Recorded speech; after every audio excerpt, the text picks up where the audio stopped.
Assalamualaikum warahmatullahi wabarakatuh. Saya Muhammad Arif Rahman Hasan akan memaparkan materi terkait reflective writing.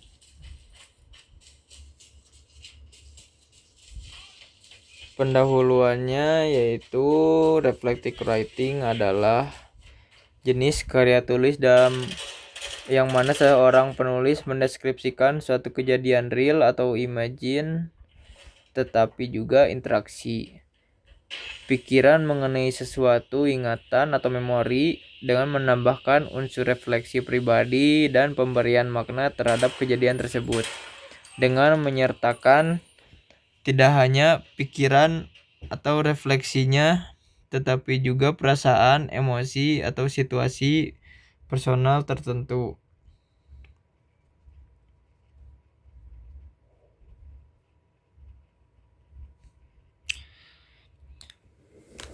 Topik pada reflective writing ada beberapa, antara lain yang pertama ada reference manager, yang kedua konsep dan kaidah penelitian, lalu formulating research problem, yang keempat literatur review, yang kelima variabel penelitian, dan yang terakhir definisi operasional variabel. Untuk penjelasan singkatnya, yang pertama reference manager. Reference manager atau manajemen referensi adalah cara sistematis dalam mengelola informasi tentang penulisan konten ilmiah, termasuk penulis, judul jurnal, dan metadata lainnya. Fokus dari pengelolaan informasi ini biasanya terletak pada publikasi digital dengan konten yang tersedia dalam format PDF dan format lainnya. Yang kedua ada konsep dan kaidah penelitian. Konsep dan kaidah penelitian adalah hubungan antara konsep satu dengan konsep lainnya dari masalah penelitian. Konsep dan kaidah penelitian berguna untuk menjelaskan dengan baik tentang topik yang akan diteliti. Lalu selanjutnya formulating research problem. Formulating research problem adalah pernyataan yang menggambarkan isu atau tantangan utama yang menjadi dasar dilakukannya penelitian. Yang keempat ada literatur review. Literatur review adalah proses penelitian yang melibatkan peninjauan serta evaluasi kritis terhadap sumber-sumber literatur yang telah ada. Lalu variabel penelitian. Variabel penelitian adalah suatu atribut, nilai, atau karakteristik dari sebuah objek penelitian yang ditentukan oleh seorang peneliti untuk dipelajari dan ditarik kesimpulannya. Yang terakhir adalah definisi operasional.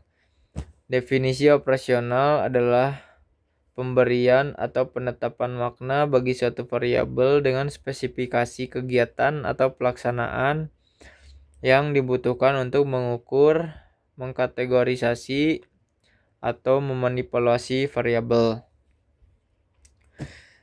Oke, selanjutnya kita akan membahas lebih rinci lagi. Yang pertama, reference manager. Menurut Sakina tahun 2022, referensi merupakan salah satu bagian penting dalam sebuah karya ilmiah.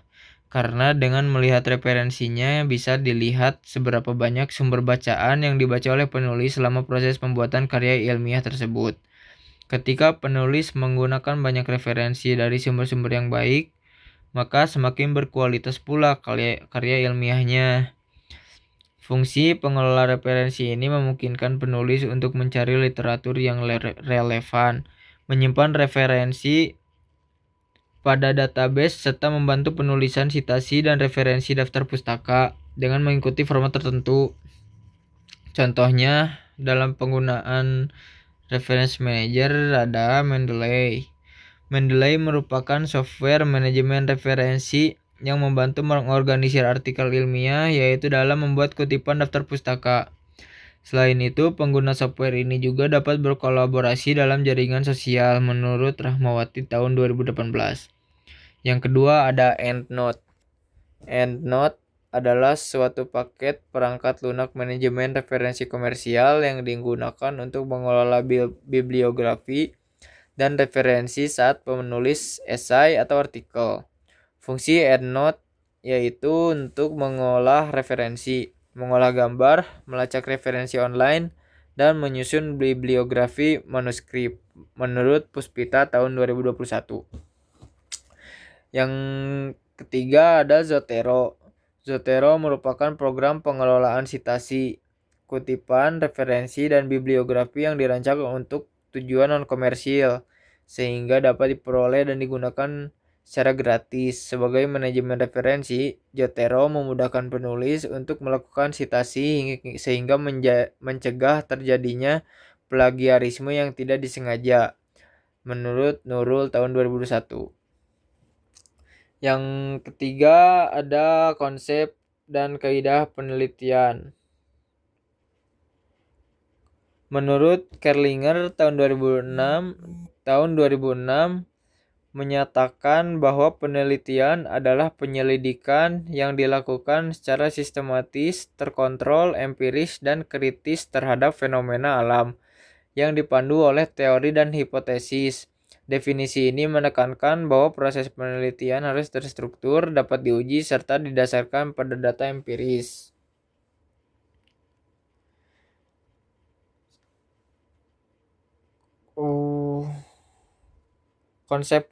Konsep penelitian ilmiah. Yang pertama ada masalah penelitian. Masalah penelitian adalah pertanyaan ilmiah yang ingin dijawab. Masalah harus jelas, spesifik, dan dapat diteliti secara empiris. Yang kedua, tujuan penelitian. Tujuan penelitian merumuskan arah penelitian, apakah untuk menemukan, mendeskripsikan, menganalisis, membuktikan, atau mengembangkan teori tertentu. Yang ketiga, ada landasan teori. Landasan teori berfungsi sebagai acuan dalam menyusun kerangka berpikir, memahami variabel, dan mengarahkan peneliti terhadap penyusunan hipotesis jika diperlukan. Yang keempat ada metode penelitian. Metode penelitian adalah cara ilmiah untuk memperoleh data sesuai tujuan penelitian. Metode dapat berupa kuantitatif, kualitatif, atau campuran.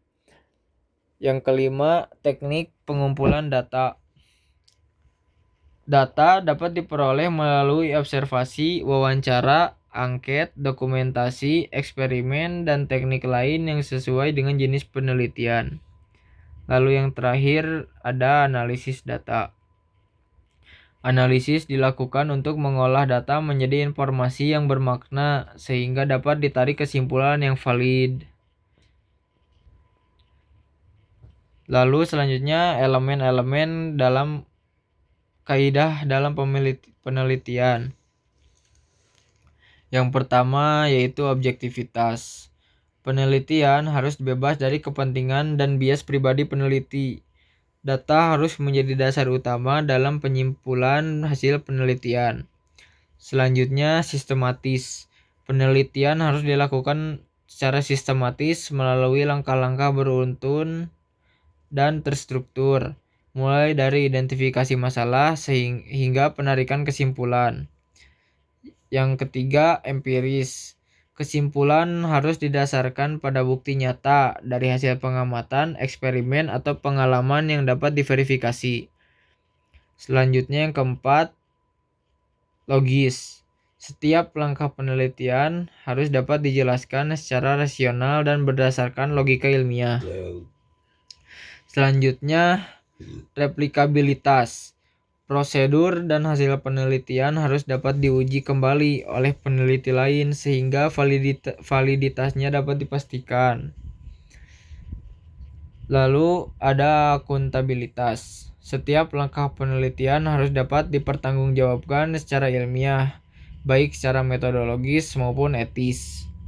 Lalu yang terakhir, etika penelitian. Etika meliputi kejujuran dalam penyajian data, menghormati hak partisipan, menjaga kerahasiaan responden dan tidak memanipulasi data, serta menghindari plagiarisme. Lalu, formulating research problem. Dalam penelitian, keberadaan masalah merupakan titik awal dan alasan mengapa suatu penelitian perlu dilakukan. Masalah penelitian tidak dipahami sebagai persoalan sederhana yang muncul dalam kehidupan sehari-hari, tetapi sebagai kondisi ketika terdapat perbedaan antara keadaan ideal dan yang diharapkan dengan keadaan nyata yang terjadi di lapangan. Masalah penelitian menjadi fondasi utama arah penelitian, karena jika masalah dirumuskan secara kabur atau terlalu luas, maka proses penelitian seperti penentuan metode, teknik pengumpulan data, dan analisis akan menjadi tidak terarah.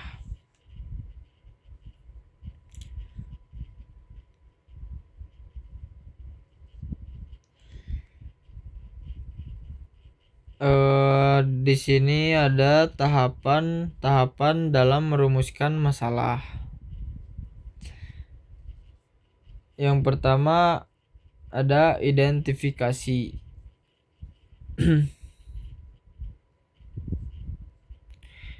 Pada tahap ini, peneliti mengamati berbagai fenomena yang terjadi baik melalui pengalaman langsung, observasi lapangan, kajian literatur, maupun informasi dari praktisi di bidang terkait.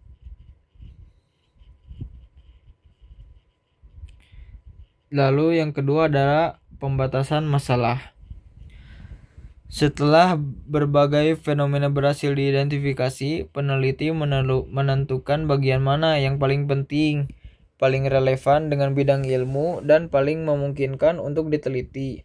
Pembatasan masalah dilakukan untuk memastikan penelitian dapat dikerjakan secara realistis berdasarkan waktu, biaya, dan akses data yang tersedia. Lalu yang terakhir, perumusan masalah. Tahap akhir berupa penyusunan masalah dalam format pertanyaan ilmiah yang jelas, operasional, dan dapat diuji secara empiris menggunakan metode penelitian. Rumusan masalah harus menggambarkan arah penelitian, variabel penelitian bila diperlukan, objek yang akan diteliti, serta hubungan atau fenomena yang ingin dijelaskan. Selanjutnya, literatur review. Literatur review adalah proses penelitian yang melibatkan peninjauan serta evaluasi kritis terhadap sumber-sumber literatur yang telah ada. Tujuan utama dari literatur review adalah untuk memahami dan menggambarkan keadaan penelitian terkini di bidang yang berkaitan dengan topik yang akan diteliti. Literatur review juga dapat diartikan sebagai kegiatan analisis dan kritikan terhadap penelitian yang sedang dilakukan terhadap topik khusus dalam suatu bidang keilmuan.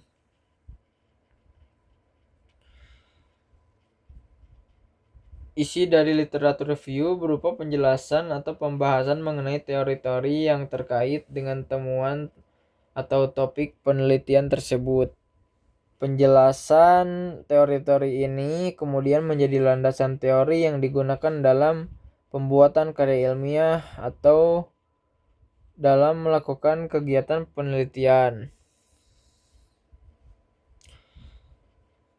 Di sini ada contoh format literatur review.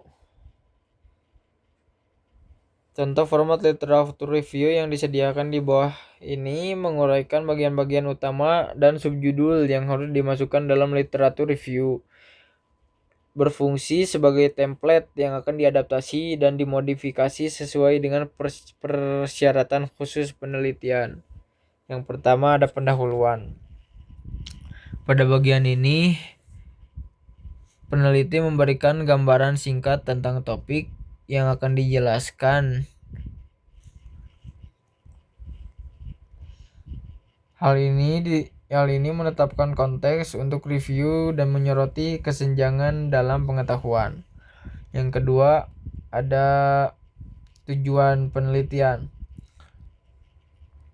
Tujuan penelitian harus jelaskan secara jelas dan singkat. Bagian ini harus dengan jelas mengartikulasikan tujuan literatur review dan bagaimana hal ini berhubungan dengan tujuan penelitian secara keseluruhan. Yang ketiga ada strategi pencarian. Deskripsikan metodologi yang akan digunakan untuk mencari literatur yang relevan. Sertakan rincian-rincian seperti basis data yang ditelusuri, kata kunci yang akan digunakan, dan kriteria inklusi atau eksklusi yang ditetapkan. Bagian ini menunjukkan kecermatan proses pencarian literatur. Lalu ada inklusi dan eksklusi.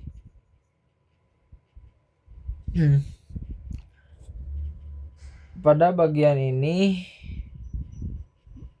memberikan gambaran singkat tentang topik dan menjelaskan pentingnya melakukan review. Ini dapat mencakup faktor seperti tanggal publikasi, desain studi, lokasi geografis, atau bahasa, dengan mendefinisikan dengan jelas kriteria inklusi dan eksklusi. Selanjutnya ada ekstraksi data. Menjelaskan informasi yang diambil dari setiap studi yang akan dipilih. Dapat mencakup variabel seperti ukuran sampel, desain studi, metodologi yang digunakan, dan temuan-temuan utama. Lalu selanjutnya ada tema dan sintesis. Dalam setiap tema, berikan ringkasan temuan utama dan diskusikan pola ketidaksesuaian atau kesenjangan dalam literatur. Bagian ini menunjukkan kemampuan untuk secara kritis menganalisis data dan menyintesis penelitian yang ada. Lalu evaluasi kritis. Evaluasikan kualitas dan validitas studi yang termasuk dalam literatur review. Bahas kekuatan dan kelemahan setiap studi dan nilai secara keseluruhan kualitas bukti tersebut. Lalu yang terakhir ada diskusi dan implikasi. Ringkas semua temuan utama literatur review dan diskusikan implikasinya terhadap pertanyaan penelitian. Diskusikan kontribusi terhadap pengetahuan yang ada dan identifikasikan arah penelitian untuk masa depan. Selanjutnya ada variabel penelitian. Variabel penelitian adalah atribut, karakteristik, atau konsep yang memiliki variasi nilai dan menjadi fokus pengamatan atau pengukuran dalam penelitian. Penentuan dan penggunaan variabel dalam penelitian memiliki fungsi fundamental, antara lain sebagai dasar perumusan hipotesis, pembentukan instrumen penelitian, dan penyusunan indikator pengukuran. Variabel digunakan untuk memastikan fenomena yang diteliti dapat diukur secara objektif, memiliki parameter evaluasi yang bagus, serta menghindari multi-interpretasi saat pengumpulan data di lapangan maupun di laboratorium. Selain itu, variabel yang didefinisikan secara jelas mendukung konsistensi pengukuran, meningkatkan validitas, reliabilitas penelitian, serta mempermudah proses replikasi dan generalisasi hasil penelitian. Selanjutnya ada jenis-jenis variabel penelitian. Yang pertama ada variabel dependen. Menurut Sakaran dan Bogi tahun 2017, variabel dependen merupakan variabel yang berperan sebagai pusat perhatian penelitian atau variabel utama yang menjadi faktor dalam melakukan investigasi. Variabel ini biasa disebut juga sebagai variabel terikat, variabel tidak bebas, atau variabel endogen. Contohnya dalam teknik sipil yaitu kekuatan tekan beton dalam penelitian struktur jembatan. Yang kedua, variabel independen. Variabel independen merupakan variabel yang mempengaruhi variabel dependen, baik itu mempengaruhi secara positif maupun secara negatif menurut Sakaran dan Bogi tahun 2017. Variabel ini sering disebut sebagai variabel bebas, variabel eksogen, atau variabel prediktor. Contohnya dalam teknik sipil yaitu jenis bahan beton, misalnya beton struktural dan non-struktural dalam penelitian kekuatan struktur bangunan. Yang ketiga, ada variabel moderasi. Menurut Agan Priambagus tahun 2024, variabel moderasi ialah variabel yang bisa mempengaruhi, baik memperkuat atau memperlemah pada hubungan antara variabel independen dan variabel dependen. Bisa disebut juga sebagai variabel independen kedua. Contohnya dalam teknik sipil yaitu kelembapan udara dalam penelitian efisiensi sistem drainase perkotaan. Kelembapan dapat memoderasi hubungan antara jenis pipa drainase independen dan laju aliran air dependen di mana kelembapan tinggi memperkuat efisiensi. Yang keempat, ada variabel intervening. Variabel intervening yaitu variabel yang secara teoritis mempengaruhi, memperkuat, atau diamati dan diukur. Contohnya dalam teknik sipil yaitu proses hidrasi beton sebagai intervening antara kadar semen dan kuat tekan. Lalu yang terakhir ada variabel kontrol. Variabel kontrol merupakan variabel yang ditentukan dan dibuat konstan nilainya oleh peneliti, sehingga pengaruh variabel bebas terhadap variabel terikat yang tidak dipengaruhi oleh luar tidak diteliti. Menurut Agan Priambagus tahun 2024, variabel ini sering digunakan untuk jenis penelitian yang membandingkan. Contohnya dalam teknik sipil yaitu suhu lingkungan dalam pengujian daya tahan aspal jalan, suhu dijaga tetap, misalnya 145 derajat Celcius untuk memastikan perbedaan kualitas aspal hanya dipengaruhi oleh variabel dependen. Lalu yang terakhir ada definisi operasional variabel.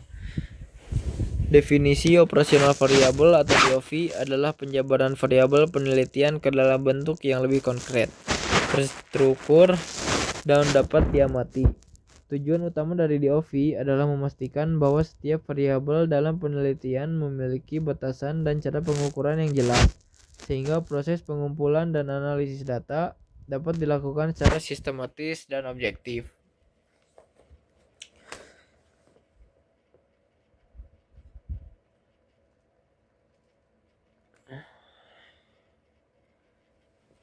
Selanjutnya ada tujuan-tujuan penting dari DOV. Yang pertama, memperjelas makna variabel. Menurut Sugiono tahun 2019 dan Ridwan tahun 2012, definisi operasional variabel diperlukan untuk menjelaskan suatu variabel yang bersifat abstrak atau konseptual menjadi lebih konkret dan dapat dipahami secara beragam. Variabel seperti motivasi, kepuasan, atau kinerja seringkali multitafsir sehingga membutuhkan penjabaran secara operasional agar lebih jelas batasannya. Dengan adanya DOV, peneliti dan pembaca memiliki pemahaman yang sama mengenai variabel yang digunakan sehingga menghindari kesalahan interpretasi. Selanjutnya, memudahkan proses pengukuran. Tujuan penting dari DOV adalah mempermudah peneliti dalam menentukan bagaimana variabel diukur, indikatornya, serta alat pengumpul data yang diperlukan. DOV menjadi pedoman dalam menyusun instrumen penelitian seperti kuesioner, skala Likert, pedoman observasi, atau LES. Lalu, menjaga konsistensi penelitian. Menurut Sujarwani tahun 2018, DOV menjamin bahwa proses pengukuran dilakukan secara konsisten dari awal hingga akhir penelitian. Konsistensi ini diperlukan untuk menjaga alur metodologi agar tetap sesuai standar ilmiah. Selanjutnya ada meningkatkan validitas dan reliabilitas. Data validitas mengukur sejauh mana instrumen penelitian benar-benar mengukur apa yang seharusnya diukur. Reliabilitas menunjukkan tingkat konsistensi hasil pengukuran ketika kerja.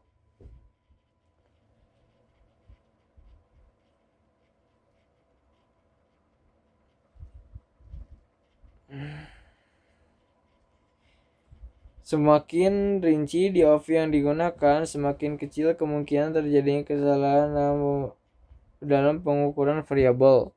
DOV juga memastikan bahwa teknik pengukuran yang dipilih sesuai dengan karakteristik variabel sehingga data yang diperoleh lebih akurat, dapat dipercaya, dan konsisten.